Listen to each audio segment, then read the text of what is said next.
I'm Chaplain Jacob Scott of the Oregon National Guard. This is the Hope in the Trenches podcast.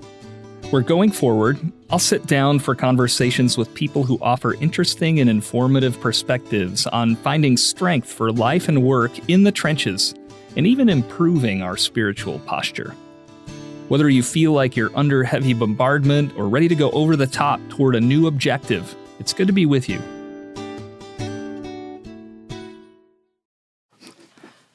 So our guest today is Lieutenant Colonel Tannins Mittelbach. She's originally from Boring, Oregon, and if you're not from Oregon, yes, that is a real town, Boring.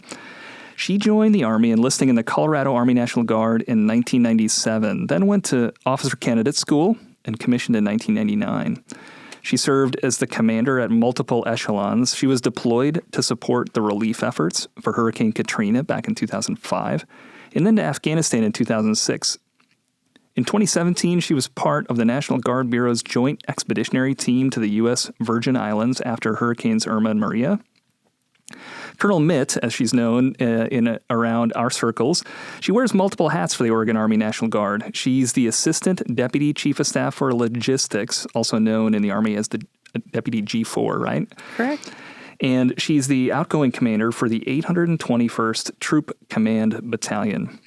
In 2020, as a commander, she had troops dispatched multiple times on short notice for civil disturbance response and firefighting security checkpoint missions.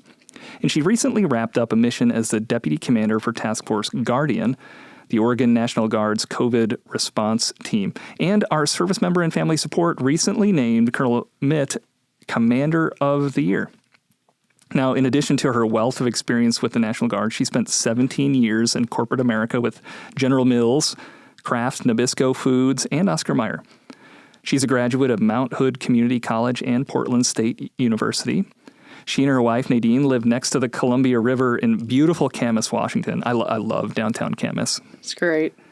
They have two highly successful daughters and sons-in-law, and a son and daughter-in-law at Fort Knox, Kentucky. He's a sergeant first class in the Army. They're blessed with 6 grandchildren. I also have with us in studio today Master Sergeant Stacy Lyman. She is the Senior Religious Affairs NCO for the Oregon Army National Guard. And, of course, our great public affairs officer and producer, Major Chris Clyne. Tannins, thanks so much for joining the Hope in the Trenches podcast. Now, you've got a lot of great experience with deployments and domestic operations, or DOMOps in our lingo, right? As well as your experience on the fiscal side with the National Guard. And I'm sure we'll probably dive into some of that in our conversation today. But first, tell us a little bit more about your origin story and what led to your career in the Oregon National Guard. Like, how did you end up in Colorado? Okay. Yeah. Hey, good question. Well, thank you, Chaplain, and thank you, Master Sergeant Lyman, for inviting me. It's an awesome opportunity to get to talk about what it's like sometimes in the trenches, especially from the perspective of Joint Force Headquarters and TDA units and what it's like to have also MTO units under it. So, but my story really started with, as a child, my dad was in the Coast Guard in the 50s, and his first duty station was Hawaii. And it wasn't, nice. Yeah, he should have paid the Coast Guard, is how I always say it, but it wasn't even a state. And he was put on a boat to go and look at things that were left over from World War II. And so anyway, he had a great experience, and I used to dress up in his Coast Guard outfit during Halloween, and I just thought, oh, someday I'm going to be in the Coast Guard. And so during college, I had a basketball scholarship to Mount Hood, and I just thought, that's it. There's no other way. Portland State didn't have a women's team at the time. And so I went down to the MEPS and talked to the Coast Guard about joining. And I was like, well, I really want to be an officer because I'm going to be college educated. So there were restrictions on age, but there was also I really wanted to go to the Coast Guard Academy. I didn't want to just be a regular officer. I wanted, through an OCS program, I wanted to go to the academy. So I applied, not once, but twice, and denied to go. I didn't probably ask for enough help and assistance in putting that packet together. So for 10 years, I just decided that wasn't for me. I wasn't going to go and serve my country in uniform. But for literally 10 years, I watched Discovery Channel or whatever it was back then that showed Coast Guard on the weekends. You'd watch their rescues, and they'd tell about the stories and all the things they did with their, parajumper swimmers that would go and rescue folks. And I mean, literally. And finally, after about 2 years of consecutive watching, Nadine just said, get off the couch and go talk to somebody. But you have got to join the military. Like, you cannot put me through this anymore. We will not allow the TV to even turn to that station. So I was living in Grand Junction, Colorado, went down and talked to the Coast Guard, and they got me over to MEPS in Colorado, went through the whole thing. And literally my recruiter was like, you cannot do this. You are 27 years old. You're too old to be an officer now in the Coast Guard. There was no waivers back then.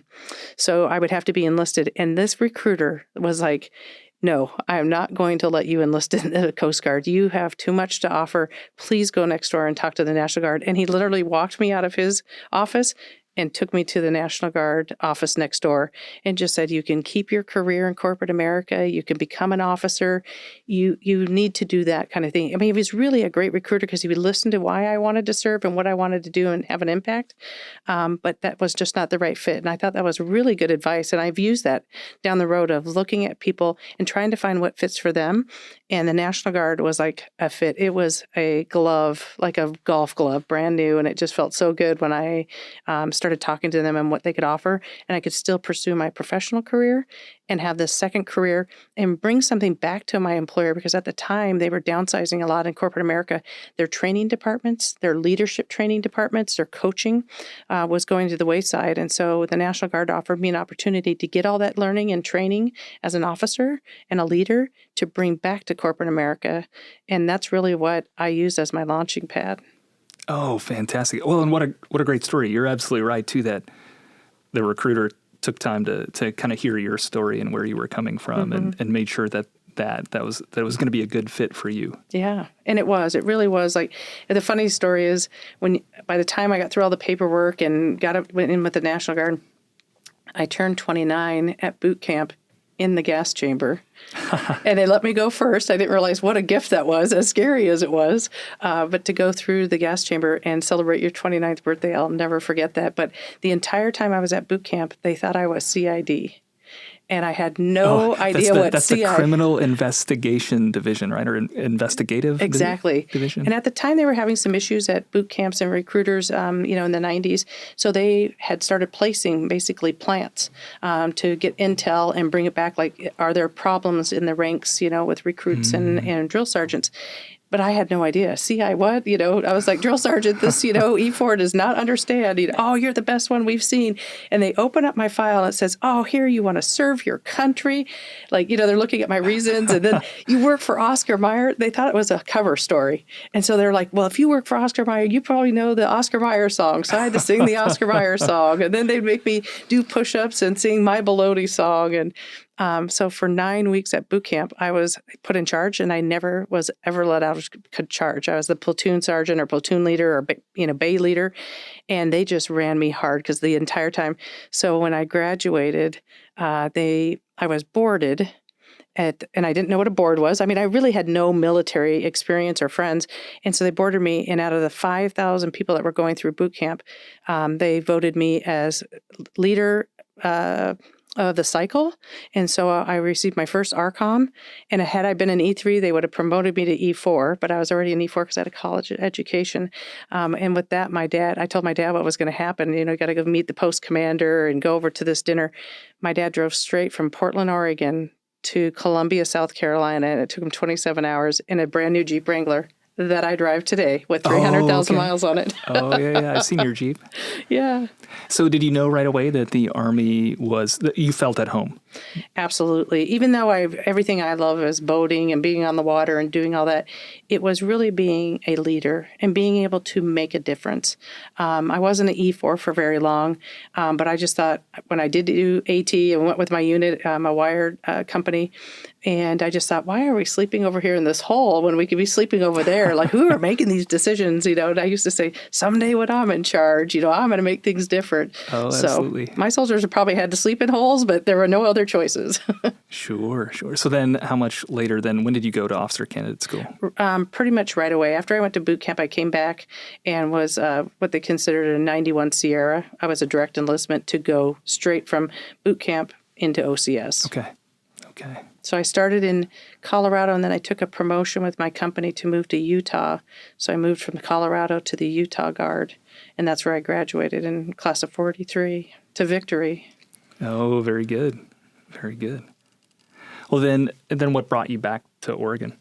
I was working corporate America, and then there was a big merger and buyout of the customer I was supporting called American Stores. And so at the time, they pretty much had to put people in other places. And they wanted me to move to corporate headquarters, which was, for me, they wanted me to move to Duluth, Minnesota. And I told them, no, it's pretty cold there. That hurts. I'm originally from Minnesota. We went to Duluth on my honeymoon. Oh, yeah, I hear it's a nice place. But my brother was having kids at the time, so I took a chance, an opportunity. They moved me back home. And so I stayed here for a few years and worked. And then after my deployment, again, they wanted to relocate me, but I was home. And so Kraft was wonderful and gave me a beautiful severance package and a pension to this day. And so very grateful for that experience. But it was really staying home and being closer to my family and being an aunt for the first time. And so I was excited about that. So you got to Oregon in time for Hurricane Katrina. So yes. Tell us about that deployment. Matter of fact, I was living in Idaho at a Marriott Residence Inn for 3 years because my company wanted me to commute. They didn't want me to buy a home there. So I did that for about 3 years, and I had to call somebody because all my stuff was in this Marriott, one of my friends, and they had to go over and pack everything up. And I had just gone on vacation after AT, showed up in Colorado for our daughter's birthday, and they called a raging bull. And I thought, oh my gosh, you got to be kidding. I had just driven 2 days to get to Colorado after AT. So tell our listeners what a raging bull is. That's a call-up we use raging bull and grazing herd. Grazing herd is just, maybe we'll get activated. We just need to make leaders aware. It's kind of a warning notice. A raging bull is a full call-up where you are to report to your army within 24 hours. So when you hear raging bull, this is the real thing. It's definitely. But we were already in Iraq and Afghanistan at that time. Mm-hmm. Did they tell you what you were getting prepared to do, or had you been watching the news? We had been watching the news because Hurricane Katrina had just happened about 5 days before, while we were on AT, and we came off AT and I started my vacation. So I had seen what was going on, but I had never deployed to a hurricane zone. We live in Oregon, and we're pretty lucky that we have pretty mild weather here. So off I got, off my vacation. I literally drove into a Marriott, from one Marriott to the next, and driven up to the Colorado Springs airport, got on a plane where my other neighbors at home in Camas had packed all my stuff that was still in the dryer from AT, threw it in a bag, and met me at Pang.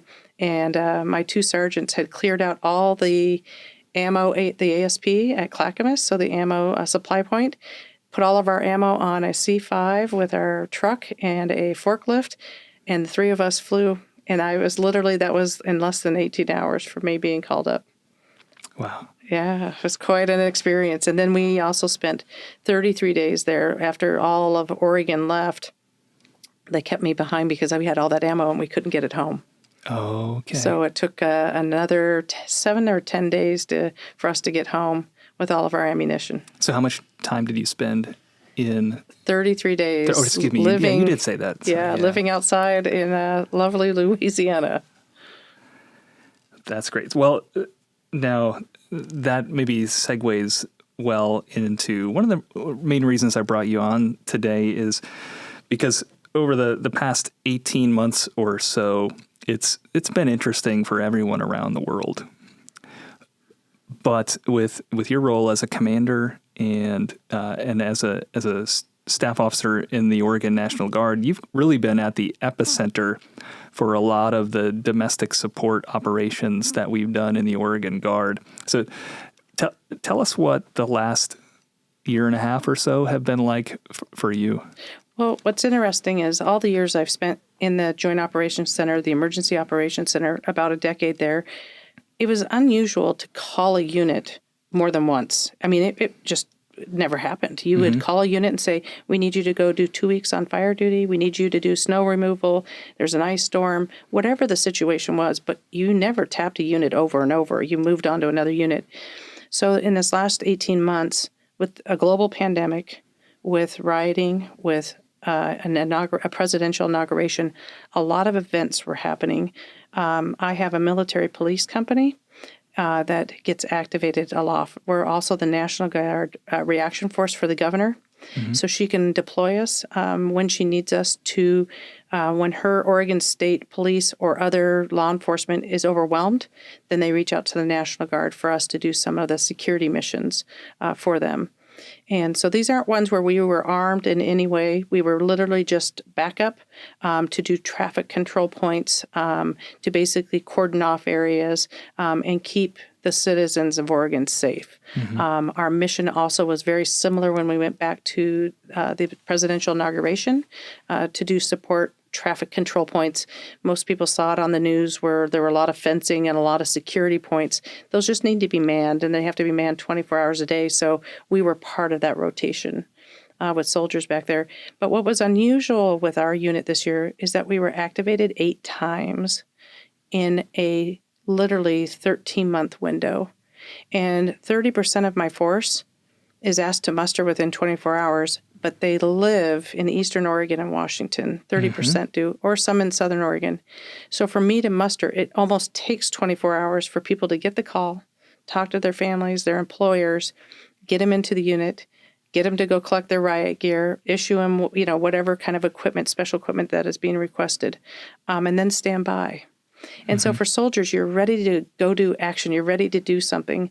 And for all of these call-ups that we kept getting for social events happening in Portland, we were really the tier 2. There's a tier 1 level that was called, and we were tier 2. So we stood by and stood by and stood by.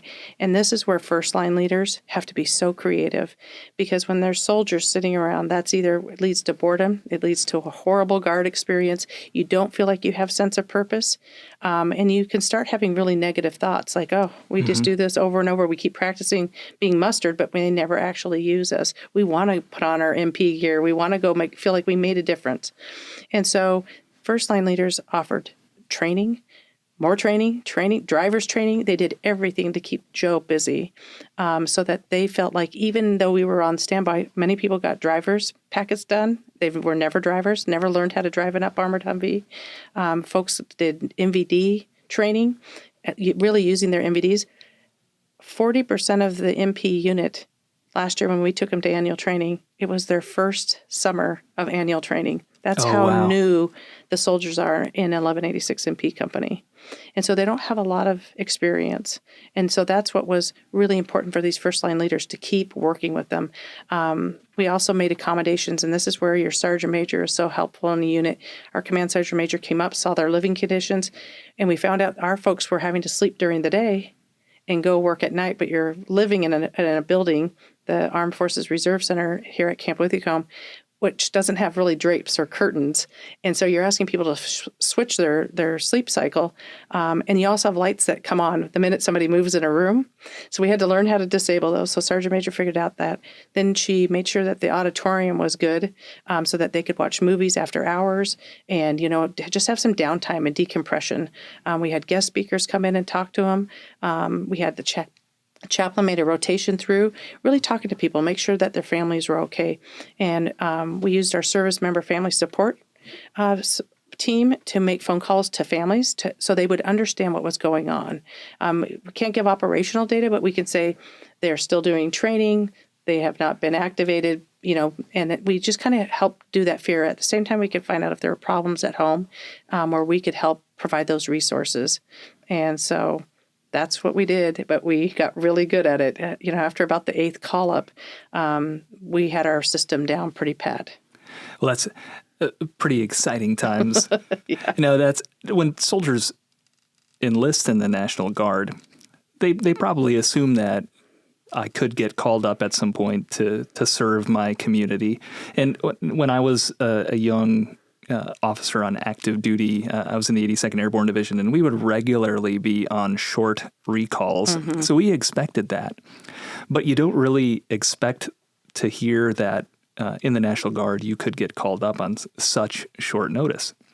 And it highlights, too, the fact that your unit, the headquarters, is in Salem, Oregon, and you have soldiers that live sometimes 6 hours or more from where they drill.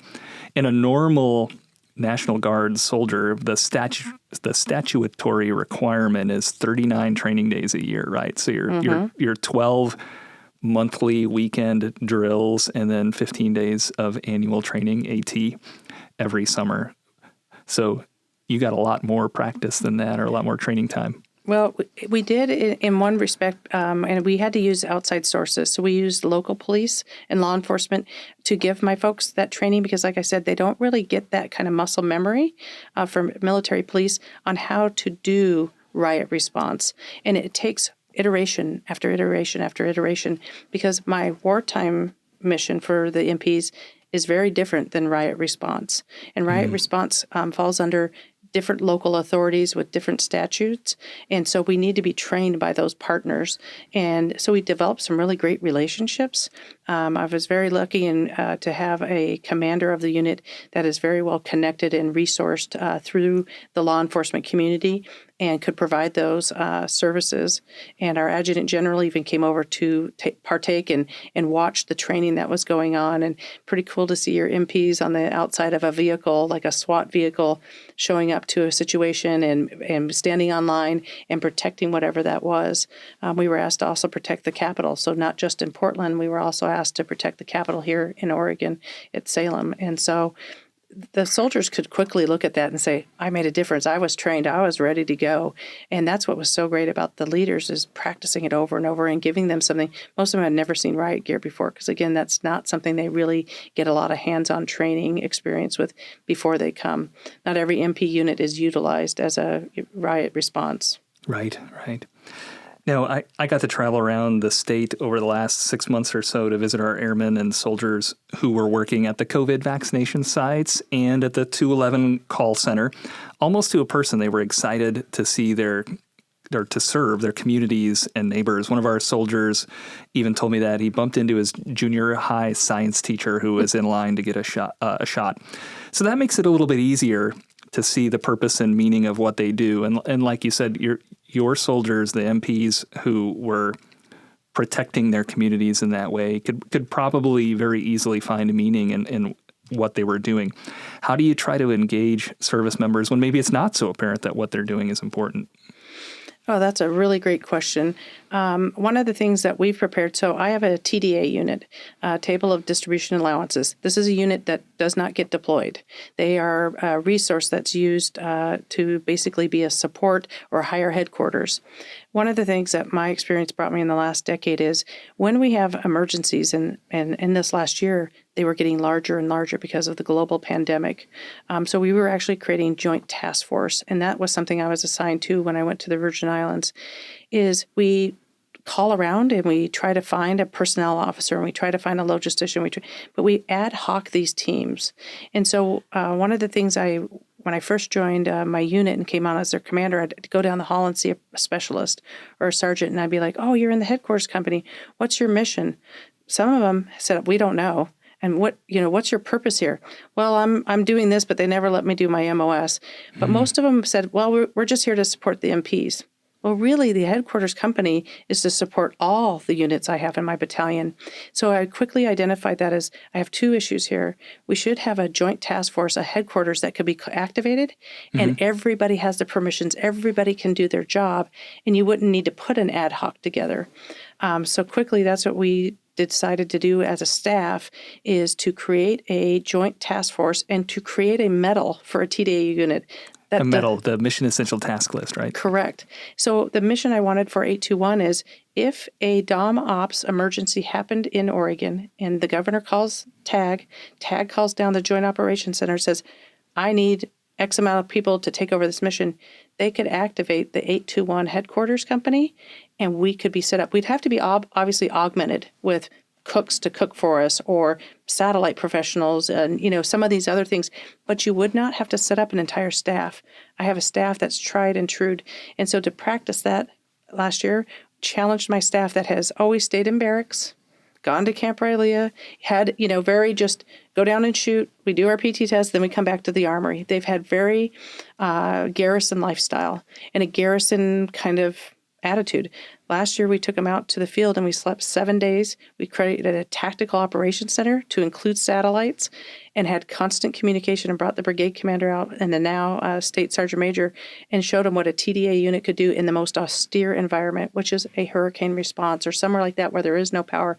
We used our own generators. We resourced everything, all the life support completely done for a TDA unit to show my staff, and it built such confidence. And now they felt like I have a mission. I literally had E5 saying, I got your satellite working, babe. I got your satellite. And they could hit another satellite and actually transmit to other units on the other side of Camp Umatilla where we were training. And they were so proud of what they'd done. They happened to be the only unit that set up that tactical terminal in all the units in Oregon. And so to give that back to them, they just walk around. They're just gloating. I mean, they're so excited. And one of my soldiers told me this year he was going to ETS and he got to set it up again. We went to the field again. This time we went 10 days and did the same thing. And that soldier said to me, I was going to get out. But he says, I just decided now, even if I have my E4 for the rest of my life, I love what I do here for you. And I thought, wow. That's somebody that really understands what his mission is now. He's like, I'm ready to go. So we could deploy this unit absolutely anywhere in an austere environment, and they could be a headquarters company. That's the sense of purpose for a TDA unit. Well, that's the power of mission accomplishment, or feeling that you are empowered to do something that has relevance and purpose and serves others. Right. And so you challenge even, there's smaller sections within a headquarters company, but you also have to challenge your staff. And so what we rehearsed this year were battle drills. And we asked the National Guard Bureau team to come out with some trainers to really train the staff on those functions.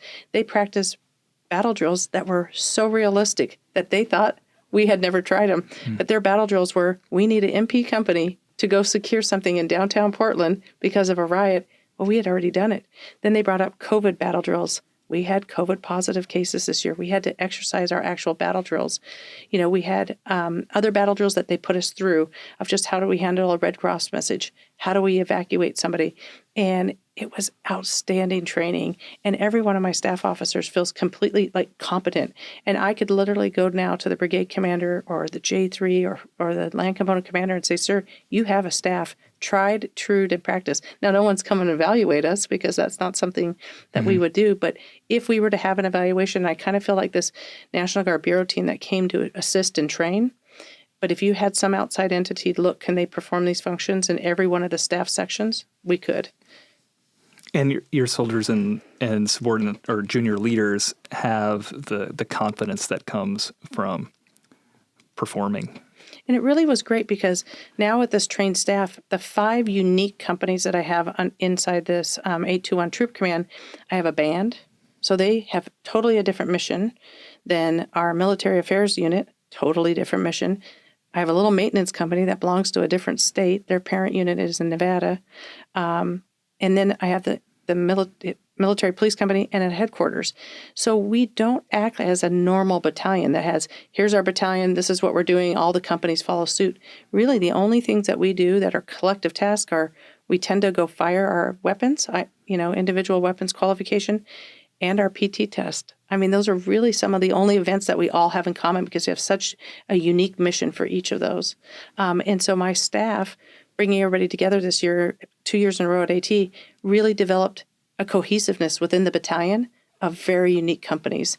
And I think we saw partnerships, but we saw friendships developing, folks that would never normally see that. Good example. I had folks that were COVID positive that we had to quarantine this year in our battle drill, which was real world. The band saw them sitting outside and waiting for the transportation plan and how we were going to evacuate these folks and waiting for their tests. And the band gets out there and does an impromptu concert for them just to bring up their morale. Then the band the next night says, oh, okay, they're outside and it's nighttime. Why don't we set up our screen and our sound system and played movies?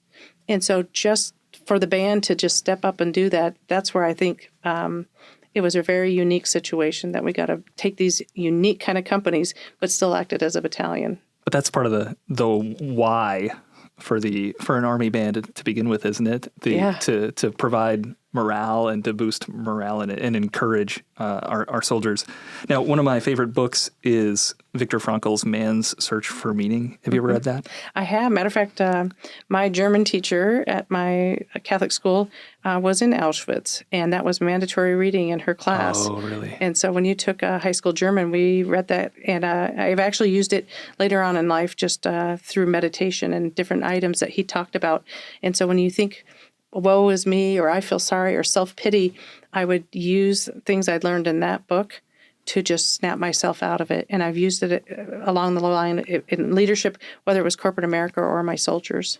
So I'd first heard of the book probably 25 years ago, but full disclosure, and I hate to admit this, but I actually read it for the first time just like 3 years ago. But now I've probably given away 50 copies of that book in the last 3 years. Well, in there's a great quote, and Frankl quotes, he uses this quote from Friedrich Nietzsche several times, that he who has a why to live for can bear almost any how.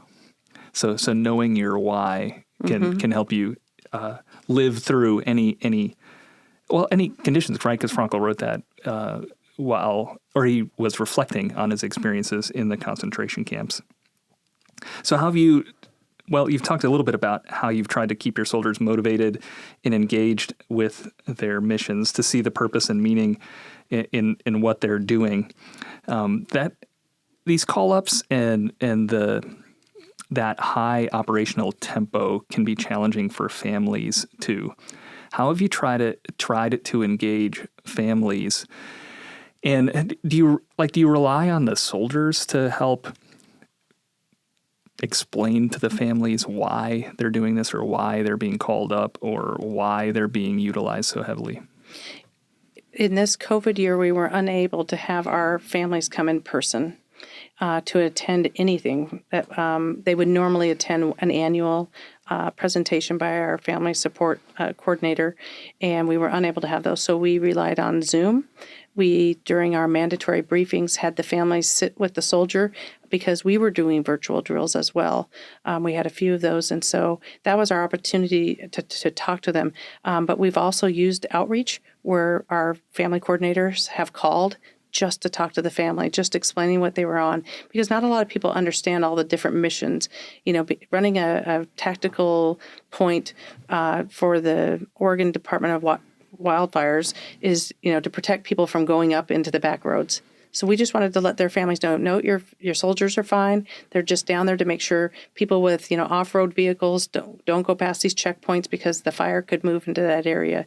And so that makes people feel like, oh, they're doing something great. We also use our newsletters, and our newsletters are really important. I've asked each of my commanders to send out a newsletter each month so it can explain what's going on. But on the back, we have resources, and we list those, but it has times, and it shows all of the training that we have predicted training. But sometimes we can't. We have the unpredicted, which are the call-ups. And really just helping people understand is the governor relies on us for anything, whether it's fire, flood, ice storms, which we have this past year. We experienced all of them. And with the MPs and with the kind of vehicles we have and what their training is they can really protect the citizens of Oregon. And so they get that. And my headquarters company now understands, well, we haven't been used as a task force in that sense, but when we get the call up, it's all hands on deck to help whatever the unit is that gets called. We can do those functions. And so even for somebody in a headquarters company, they feel like, I have a sense of purpose now, and I understand what's going on. And it's really expectation management. And we use that for them and helping people understand, okay, we think the mission's going to be this long. And that was one of our things during the joint task force that we had this last year with the pandemic, was expectation management, that we're giving these vaccines out, but how long does that going to last? And we try to give people that it looks like 90 days, so kind of plan on 90 days, and we'll go with that as a factor until we hear, well, it ended up being from almost January, where I had soldiers giving vaccines, until almost May, when they came off the end of May. That's 6 months of somebody's life away from. Most folks were in the local area, so they went home to their families, but those employers needed to know. So it isn't just families, it's helping employers understand, because we want their support as well. And so really, we used our, employee support of the Guard and Reserve, the ESGR volunteers, to help soldiers draft letters to their employers, thanking their employers for allowing them to do this. And so again, it's having the employers buy in as well as the family to understand, what does that soldier do? They think we're just going out camping all the time, I think, and we have to undo that and say, boy, we're multi-talented. And we had we had people in headquarters companies supporting when they first stood up the hospitals a year ago, when we all were running out of ventilators, running out of hospital space. My headquarters company commander and several volunteers from the headquarters company actually set up and established the backup hospital at the Salem Fairgrounds and ran security on it. And so they had a real mission, to go do that. We also had volunteers this year when we had power outages in the Marion County area. We used our soldiers to go knock on doors. After 10 days, that's highly unusual in Oregon for folks not to have power restored or water restored. And a lot of those folks rely on power because they have well water. So we were used to go door knocking to find out what people had for services if there were elderly people that could not get out of their homes. And we would send that information back to the local Public Works Authority, and they would use that to do outreach. Boy, just sitting and listening to you talk about what the last 18 months have been like for your National Guard soldiers and families just reminds me of how incredibly versatile our people are. But then, too, how important it is to make sure that everyone understands expectation management. As you said, I like to use the analogy of the iron triangle of painful trade-offs, and I think I shared that with you. But it comes from the contracting world, where a contractor will tell you you have to consider cost, quality, and time, and they'll say pick two, because if you want it done well, it might take a little bit longer, and it's going to cost you more. If you want it done fast, well, then the quality is probably not going to be what you would like it to be. And so for our National Guard soldiers and airmen, I think the iron triangle of trade-offs is the family, your career, and the National Guard. You can't put too much stress on any one of those without having a significant impact on the others. And if an airman or a soldier has to choose between their family, their career, or the National Guard, guess which one's probably going to go, right? Correct.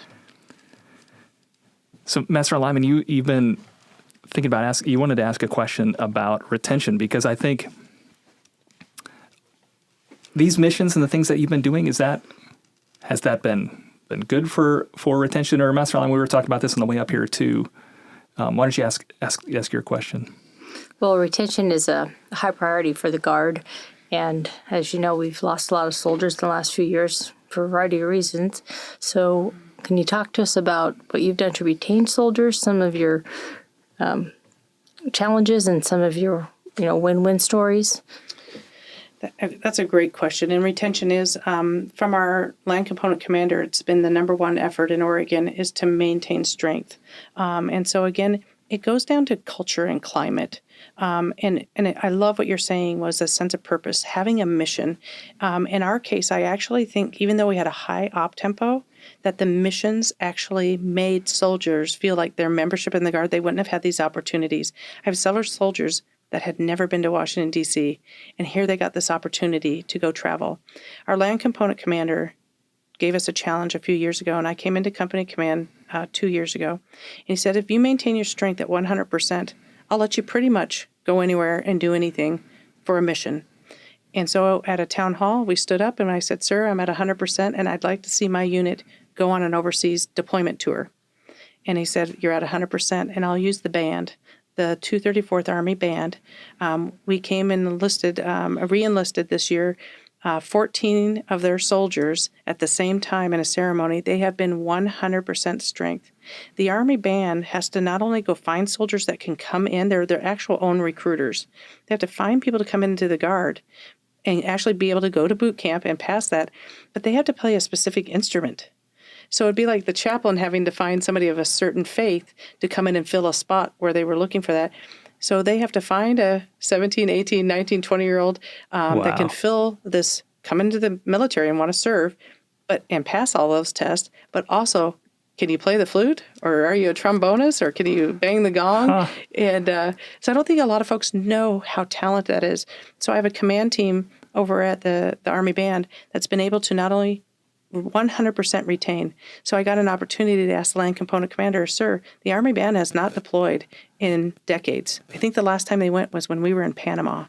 And so that probably tells you how long it's been since the Army Band has done something overseas.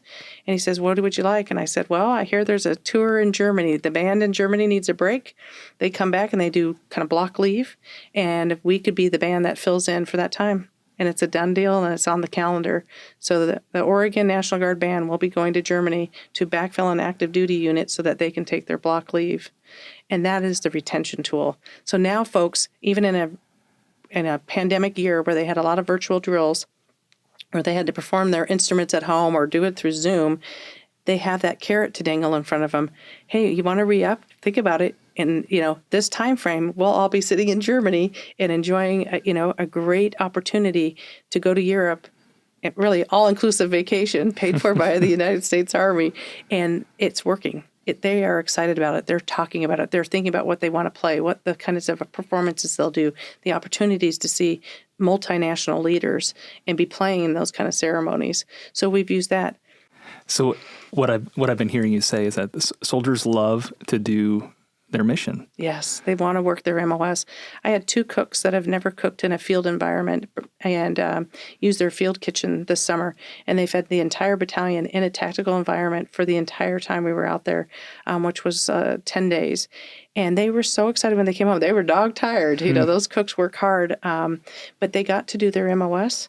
They got to cook, and, they saw soldiers every night. There was no wasted food. Soldiers got a hot meal. Granted, it's cooked in a bag and, kind of field conditions, but it beats an MRE, or it beats going without hot meals. But those hot meals provided morale.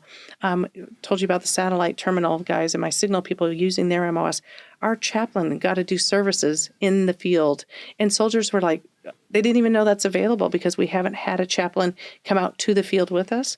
And so by having that, we had our PA from the brigade show up and run a little sick call.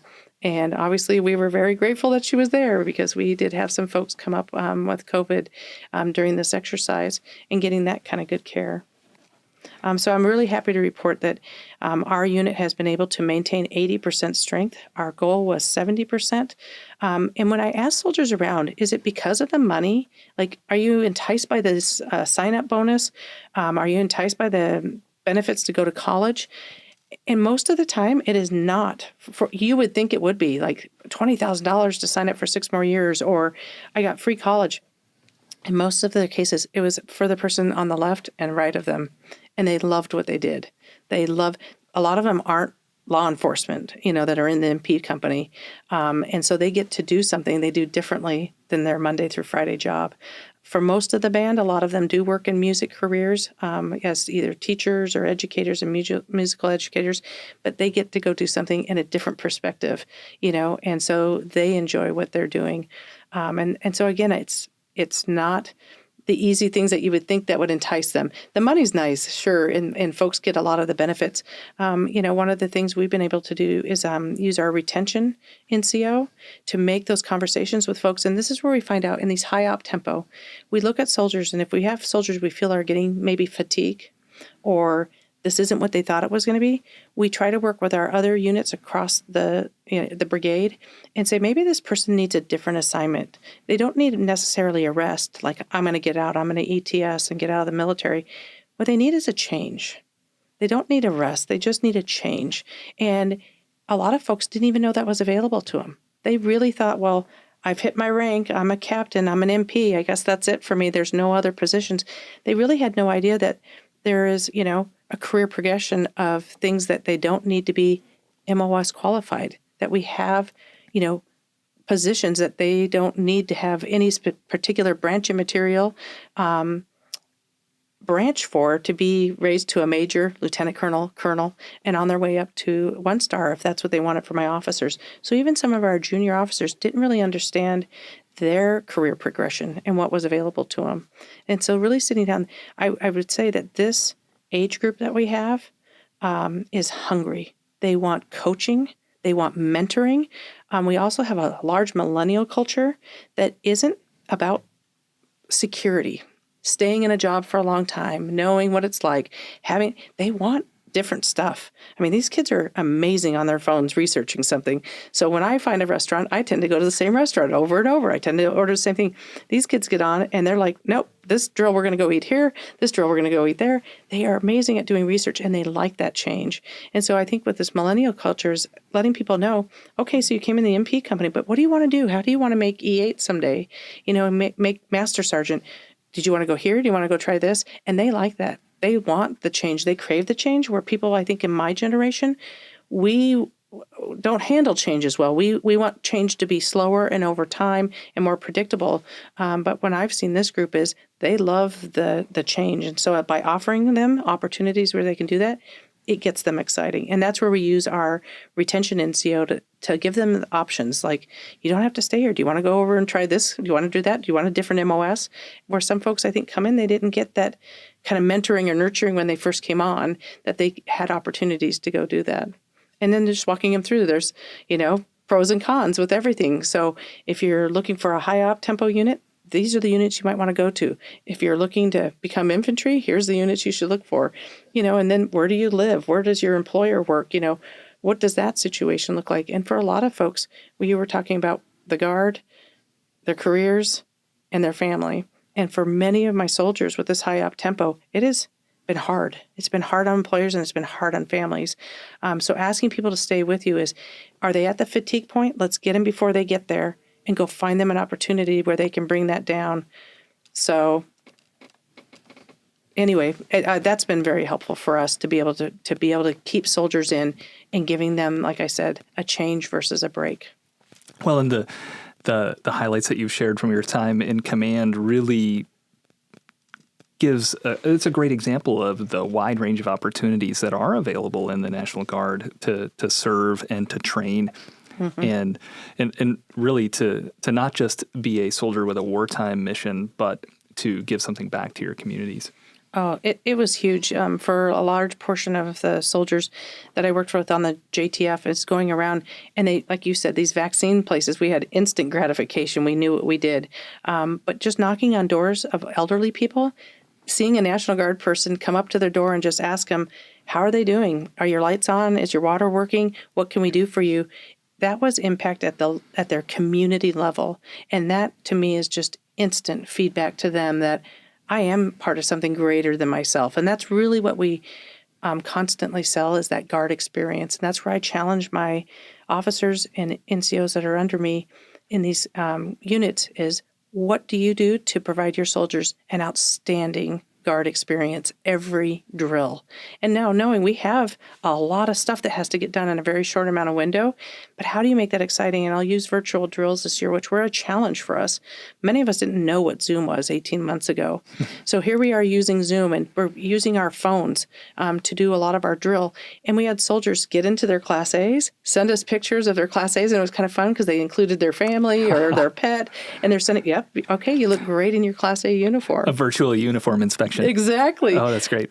We had folks, use their devices to send us what they had just gone running, or they had done so many push-ups.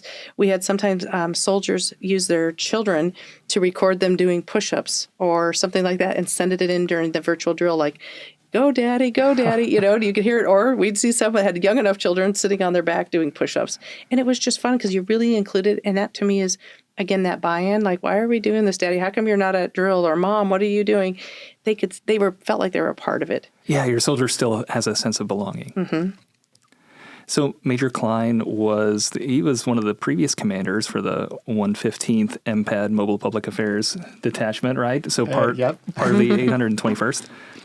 So Chris, you've been listening to Colonel Mitt share her time as a commander over really an interesting period of time.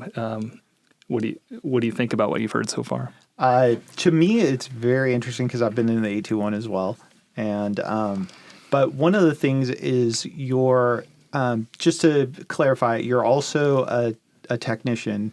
Correct. And just the work-life balance, just from my own selfish perspective, like if you could talk about that, being a Guards member, being a battalion commander, and work-life balance with, and especially like in the pandemic, that piece of it, because it seems like it was very intense.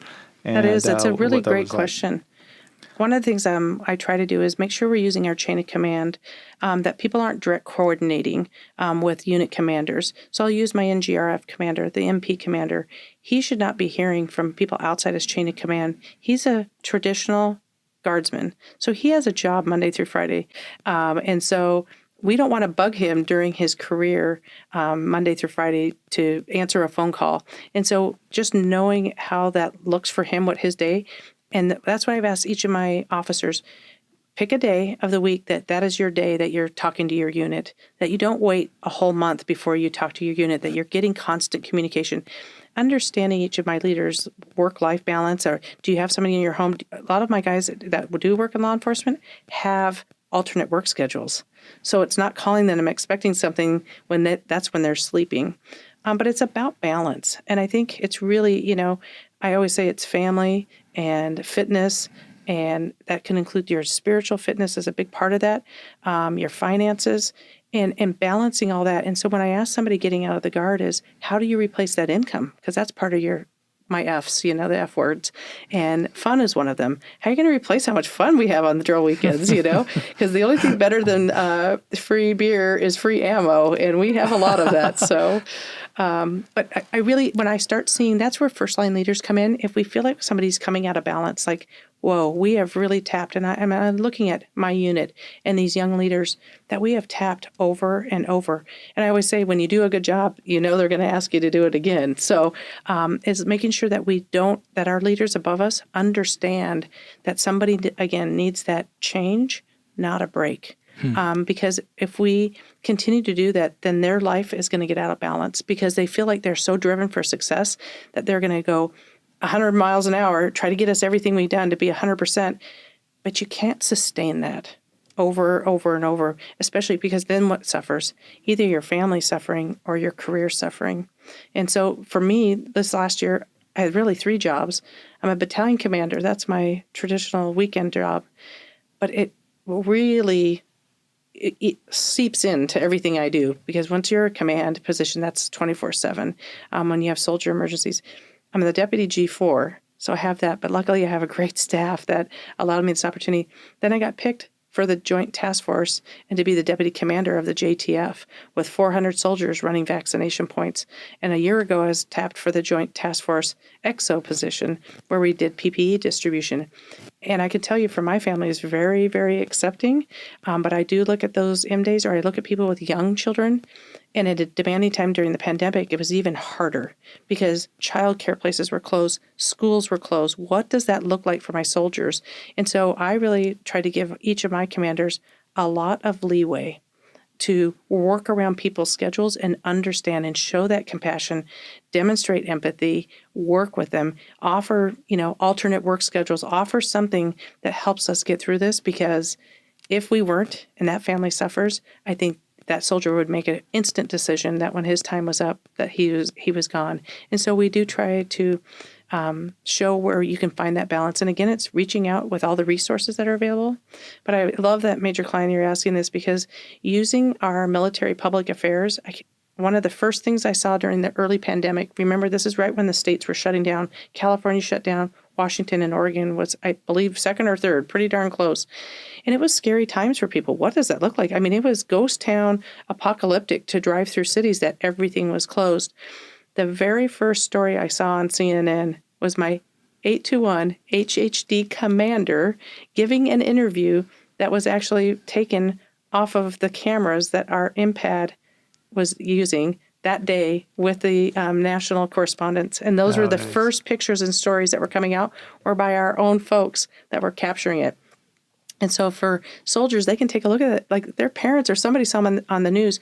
And I'll tell you, even though it's devastating as this pandemic has been, the one thing that really got our message out there is what the Guard is and what the Guard can do. And I think the word's out, because I think a lot of governors are going to tap us for many, many more missions, just knowing what the Guard is capable of doing. And they understood it. I mean, right from the get-go, look who they put in charge of Operation Warp Speed. was a logistician from the Army to run Operation Warp Speed. We understand logistics. We understand missions. And I think a lot of people now, it did a lot for us for our PR work to understand what the Guard is and get our mission out there and our message and what we are and what we can do. And so a lot of people, even more than it seemed like a decade ago, even after Katrina, which was 15 years ago, people understand the Guard now because they saw us at the inauguration. They saw us in D.C. They see us on our streets. They see us wearing our uniforms, giving shots. And I have to share this story. In the biggest vaccination point run in Portland, Oregon, we had the largest amount of National Guard soldiers there. These were Air Guard and Army Guard medics that were giving these vaccinations. The number 1 and 2 in the Portland were both Army and Air medics that were given the most vaccinations per day because they had these metrics that the Oregon Health Authority was running every day. And the people with the most accurate at our Salem site, which is the second largest in the state, most accurate and a number of people that could get the most shots out of a vial were Army and Air Guardsmen. And that is huge. And the director of that Portland vaccination site, the largest one in the state, in his civilian capacity is a major in the Oregon Army National Guard who was deployed to Kosovo with Chris and I in 2020. Great. He used all that great experience directing the Camp Bondsteel response to the pandemic, and he brought that home and used that running the vaccination site at the Portland Convention Center. And I think that's what, I tell soldiers all the time, we're soldier citizens. And I think that's what makes us even more valuable to the Army is that we come with a civilian skill set and it augments our soldier skill set. And that just makes us that much more valuable. But you have to learn how to balance those. And that's where really leaders and resources and just finding that place that you have that quiet time to get yourself centered again. And so, for us recently, just having a chaplain amongst our mints in our battalion has been extremely helpful because we see soldiers get to that stressful point or something happened or we had, even people, a lot of young people, you don't expect to have deaths and people get killed in accidents. And we had some of those. We had a soldier lose a child this past year. That is devastating. And you don't expect it from a young crowd. The first person I call as a commander is my chaplain. And then talking with the soldier after we hear about the event, calling the soldier back saying, would you like to talk to a chaplain? Would you like to talk to somebody? And almost every single time they say yes. They just want somebody to hear their story and talk to them about it and listen. And then that gives me such good information, of how did the soldier seem? Should we deploy any other resources? What does the family need? And so they come back with a lot of that, and no, they just wanted to be heard, and so for me, when those devastating events have happened this past year, we have a lot of exciting ones. When you have young soldiers, you get a lot of bursts. So we wrote out a lot of baby cards and we made a lot of baby blankets. But when these tragic events happen, is getting a personal letter from your battalion commander, from your commander. And so that's one of the things I've tried to do with each of my commanders is where does that personal touch come from? And sometimes it's just a letter and I put my business card in and say 24/7 and I put my personal number on the back because they're a soldier for life. Whether they stay in their whole 20 or they get out somewhere in between, you have a friend always in the Guard. Once you've been in my unit, it's just like family for life. Well, so as we wrap it up, Tannins, boy, thanks so much for sharing all those stories. But the big idea for this podcast is hope.